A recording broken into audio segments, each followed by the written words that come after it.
Proyectar una ciudad, construir, diseñar una ciudad. En el 1999, las autoridades de la República Popular China organizaron una serie de concursos internacionales por invitación. Entre estos concursos importantes existía la construcción, el diseño y la realización de 9 nuevas ciudades. La cosa curiosa e interesante de esas 9 nuevas ciudades es que cada una de estas ciudades debería tener un estilo referido a una ciudad que la represente, o sea, en otras palabras, y sobre todo ciudades europeas. En otras palabras, entre las nuevas ciudades iba a nacer la nueva ciudad de estilo alemán, la nueva ciudad de estilo francés, la nueva ciudad de estilo inglesa, etcétera, etcétera, la nueva ciudad de estilo italiano.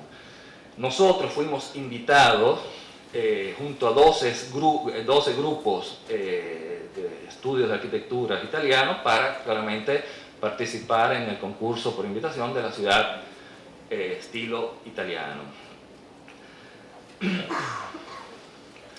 Esto es una imagen del proyecto de la ciudad. Yo he querido en esta presentación hacer una cosa gráfica, porque creo que es un lenguaje que podemos condividir, que compartir, y seguramente me voy un poco a alejar de los aspectos técnicos. Construir un master plan es una cosa de proyecciones matemáticas, de estudios de densidad, etcétera, etcétera. Hay una parte técnica bastante importante, pero que en este caso prefiero bombardearlos de imágenes, una gran cantidad de imágenes de todo el proceso de realización de la ciudad.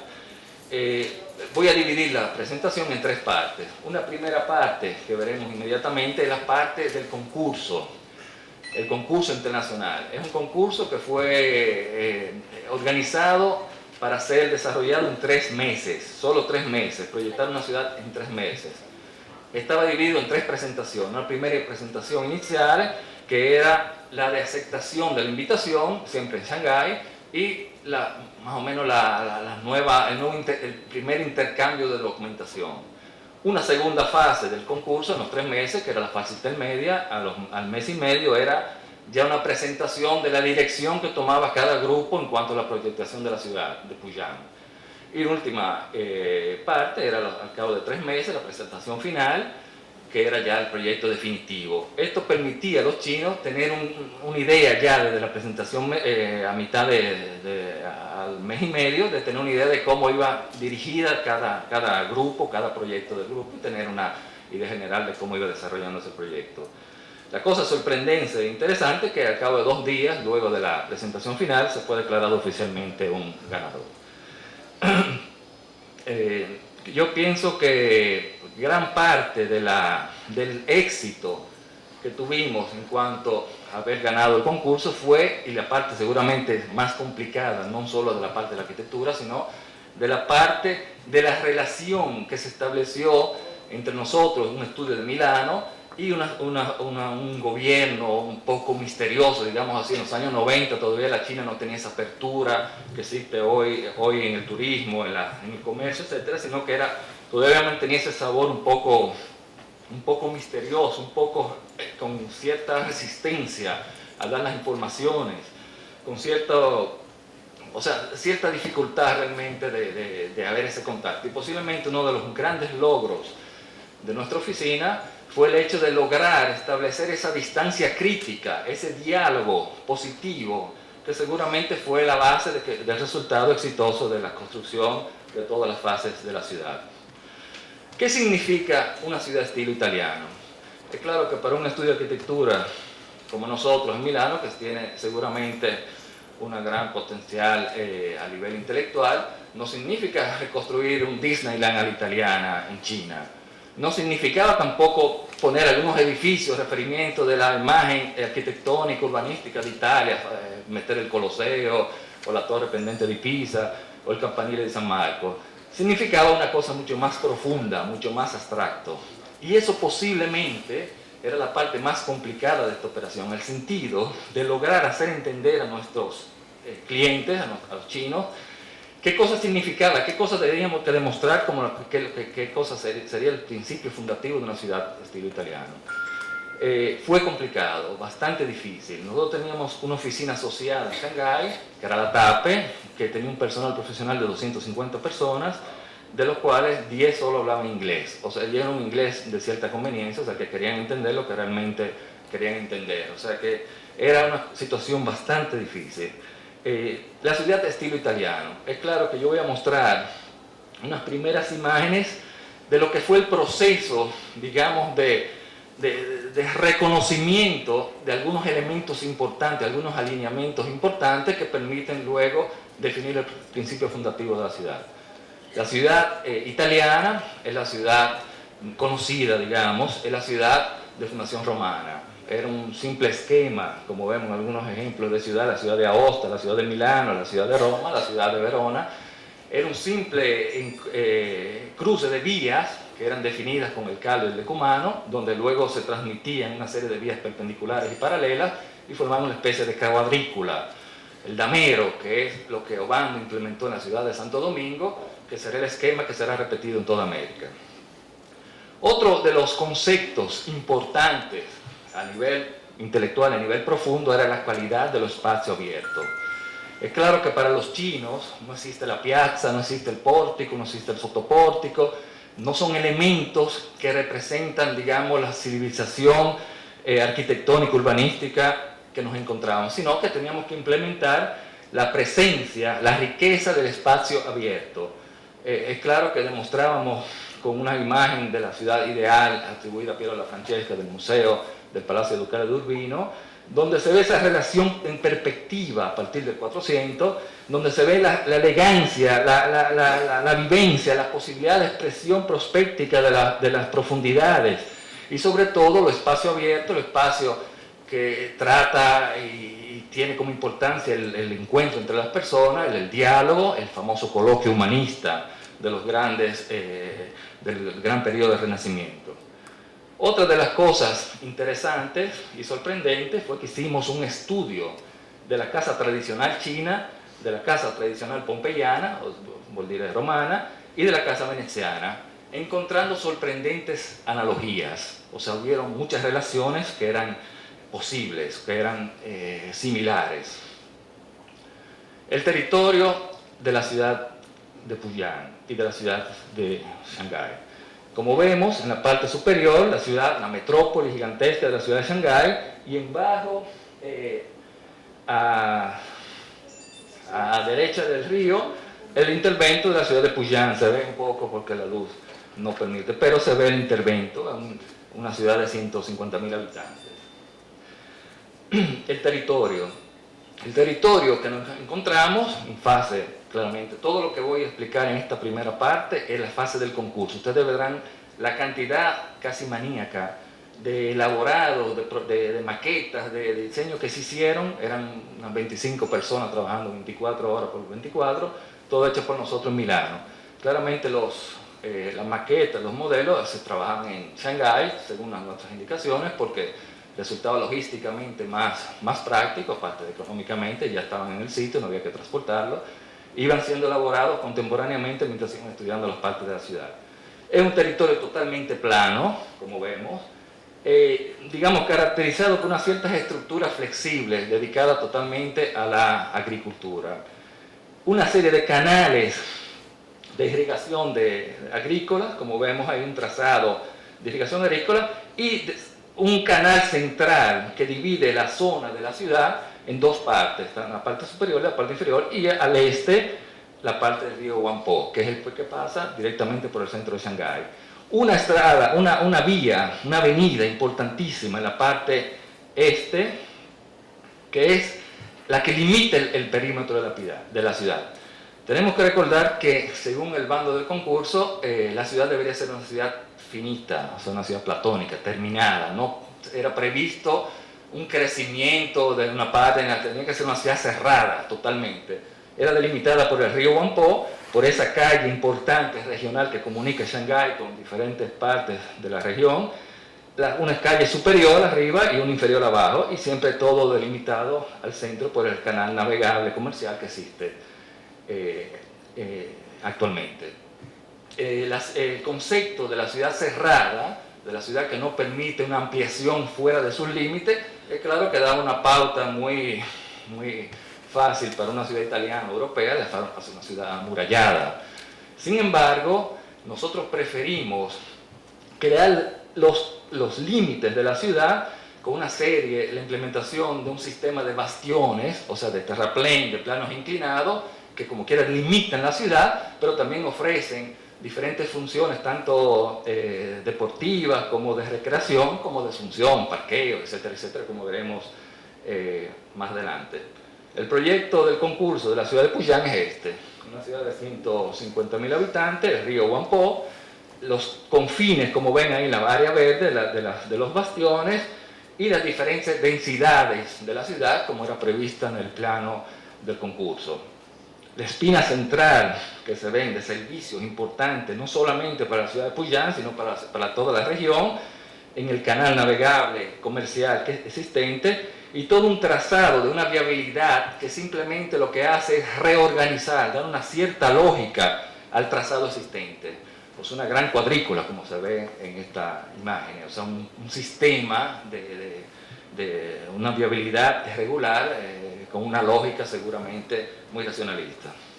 El sistema del verde, estos siempre son análisis para el proyecto del concurso, donde se ve todo un sistema, no solo del verde, sino fueron regularizados los canales de irrigación existentes en el territorio. Es importante el concepto del oír, el escoltar o escuchar el contexto. O sea, el contexto nos ofreció una serie de elementos que simplemente fueron respetados, no fue roto, ni fue destruido, ni fue cambiado, modificado radicalmente, sino que simplemente los elementos simples del contexto venían regularizados con una normativa, con una lógica, siguiendo nuestro razonamiento inicial de la cuestión de la fundación, del principio fundativo de las ciudades italianas, y con la introducción del agua como oportunidad. En otras palabras, acercándonos en cierta manera a la idea de Venecia. O sea, el agua formaba parte del sistema, como veremos más adelante. Todo el sistema del verde, en esta plancha se ve el verde privado, el verde público, los espacios acuáticos, así como las principales vías de comunicación. Es claro que una ciudad de 150.000 habitantes era dividido por sectores. Cada sector de esos edificios que se ven oscuros eran edificios de servicios. Cada zona de la ciudad tenía un community center, tenía una escuela, tenían áreas de seguridad, tenían áreas de grandes servicios, y como vemos que se incrementa la densidad de edificios importantes en lo que sería la espina central, lo que corresponde al canal navegable que divide la ciudad en dos partes. Los colores es un tentativo inmediato de crear unas densidades que eran previstas en el concurso, y el sistema del verde, como dije anteriormente, que es todo el sistema de bastiones, como vemos, que son el límite, el perímetro de la ciudad. En el bastión, en la parte de la viabilidad al este, se estaba construyendo una línea metropolitana de superficie que ya es actualmente terminada, y que comunica directamente el centro de Puyán, de la nueva ciudad de Puyán, al centro de Shanghái por la línea metropolitana. Dos edificios representativos de grandes servicios, como veremos, y toda una zona verde, un gran pulmón verde alrededor de la ciudad. En fase de concurso fueron analizadas las diferentes posibilidades de relaciones de escala, las relaciones alturas, las relaciones, en este caso, en secciones de espacio abierto, canales, edificación, vegetación. Fueron analizados, cada árbol tiene su nombre, como veremos más adelante, porque teníamos esa relación con nuestros arquitectos paisajistas y algunos botánicos en Shanghái, que prácticamente nos decían las especies autóctonas de la zona, la especie también que tiene un significado para los chinos. Era importante el significado de las cosas, como veremos, el agua, la vegetación, los elementos, etcétera, etcétera, y veremos más adelante. El centro de la espina central, con los edificios representativos, siempre en fase de concurso todo esto, con la unión de la edificación de la arquitectura con el río Huampó. Siempre el canal central, esa área, espina central de servicios, con una dársena semi-existente, pero que venía regularizada con nuevos servicios, y se ve parte de lo que serían los bastiones, con diferentes utilizaciones. Prepararon en fase de concurso una innumerable cantidad de plásticos, de modelos, de maquetas en Shanghái, para tener el control de la escala, de las alturas, o sea, tener el control de la ciudad completamente. O sea, se tenía el control de cada metro de la ciudad, como veremos, y eso permite hacer pedazos de ciudad, como veremos en la segunda parte de la presentación, independientemente porque había ese control general de todo lo que sucedía. Siempre la espina central con el afacio, o sea, la llegada al río Huampó, con grandes edificios representativos. La manzana tipo. Se hicieron varios estudios de lo que sería la manzana tipo. Digamos que la decisión fue crear una gran manzana tipo, una manzana de 300 por 300 metros. Eso significaba que cada manzana tenía su personalidad propia, o sea, no era una repetición simplemente del misma manzana repetida enérgicamente como hubieran hecho, por ejemplo, los chinos, sino que cada manzana tenía su personalidad, tenía su diseño, cada espacio era diseñado según el espacio donde se localizaba. Como ven, todos los automóviles están subterrados, o sea, es una ciudad totalmente peatonal, una ciudad que se puede transitar y trasladarse en todas direcciones. Estos son esquemas, digamos, en fase de concurso, de cómo se iba formando la trama de la ciudad cuando se conectaba con una, como por ejemplo en este caso la espina central, y cómo se ve, digamos, la localización y la disposición de los edificios que permiten crear esa nueva cultura desconocida para los chinos, que es el ambiente de relaciones, el ambiente entre las casas, el espacio de encuentro, el espacio de relación entre las personas. Es claro que nosotros somos arquitectos modernos, esto siempre en fase de concurso, hicieron varias propuestas de habitaciones, más bien no por el hecho de que se iba a hacer exactamente, sino para establecer un concepto, o sea, el espacio interno-externo, una nueva relación de la vida doméstica, donde el espacio externo, el verde privado, formaba parte de la habitación. Se hicieron muchos esquemas dando a entender ese nuevo concepto de una ciudad europea, de una ciudad menos cerrada que las famosas casas tradicionales chinas. Numerosos, como dije anteriormente, modelos de pedazos de ciudad. La relación, como vemos, hay siempre un espejo de agua, que era importantísimo para las filosofías orientales. El agua produce riqueza, el agua produce una sensación de bienestar, etcétera, etcétera. O sea, son cosas ligadas seguramente a la filosofía. Los espacios públicos, la relación entre el canal, los espacios abiertos, el espacio entre las casas, siempre en base de concurso, la relación nuevo canal, edificio, con la implementación de esa nueva calidad de vida desconocida para ellos, porque se pretendía, repito, crear el agua como parte, en ciertas partes de la ciudad, como parte, digamos, del sistema complejo de la urbanística. Las diferentes tramas de densidades, claramente no teníamos que repetir, esto es una operación comercial, o sea, esto es una operación real, pero se basa también en una operación comercial, habían densidades que había que mantener, y en este caso se ve, aunque se ve una cosa bastante densa, se ve pero que el verde prevalece, y las direcciones de comunicación entre las partes siempre son abiertas, o sea, siempre hay la posibilidad de moverse en todas direcciones. Los espacios de relación entre las viviendas, nuevo para ellos en el sentido de lograr esa integración entre las personas, entre los residentes de los blocks o de las diferentes zonas de la ciudad. El sistema, en este caso de la espina central, ellos decían que debíamos diseñar en fase de concurso algunos edificios importantes. El edificio que se ve afachado cerca del río era un edificio importantísimo, lleno de salas de convenio, de conferencia. Era un edificio que diseñamos. Simplemente se ve una imagen, siempre en fase de concurso, pero esa imagen también se transforma en plantas arquitectónicas, en secciones, en vistas de perspectiva. Teníamos esa capacidad de controlar que del mismo edificio, de una gran volumetría, había siempre una riqueza espacial según las perspectivas que se lograban. O sea, no se descuidaba uno en ese tipo de orientación. Siempre había esa posibilidad de lograr esa integración entre los edificios importantes y los edificios menores, como en este caso.